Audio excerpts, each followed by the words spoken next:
Aminado ang Department of Trade and Industry sa posibilidad na tumaas ang presyo ng mga bilihin. Pero siniguro rin ng kagawaran na hindi ito aabot ng 5%. Samantala, kasado na ang pagpapatupad ng maximum suggested retail price para sa imported rice ngayong Enero. Yan ang ulat ni Isaiah Mirafuentes.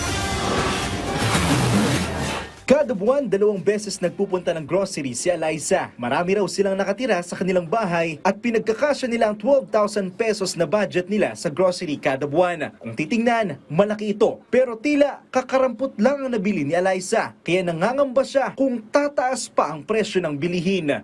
Siyempre mahirap naman po, lalo na po sa kagayan namin. Walang ganong trabaho, mahirap po. Pero ayon sa Department of Trade and Industry, posibleng tumaas pa ang presyo ng mga bilihin. Pero paniniguro nila, hindi ito aabot sa 5%. Actually, itong mga manufacturers na to, they really also understand the plight of the consumers. So, nakakaintindi sila. So, we also have constant conversations and constant meetings with them.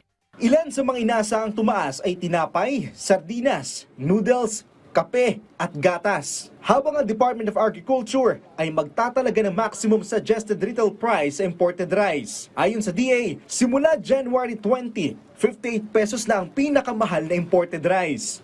We cannot set it. We will recommend to the President price ceilings. Ang Presidente ang magdedeklara ng price ceiling.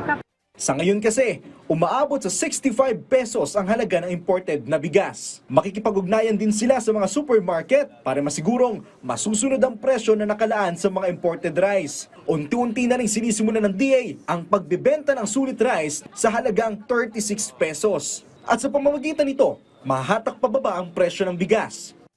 Maybe a little because of course, if more people buy the sulit rice, then the demand shifts. Mag-move yung demand from this 5% rice to sulit rice. So, inaasahan na magkakaroon ng full launching ng sulit rice sa mga susunod na araw. Mula sa PTV, Isaiah Mirafuentes, Balitang Pambansa.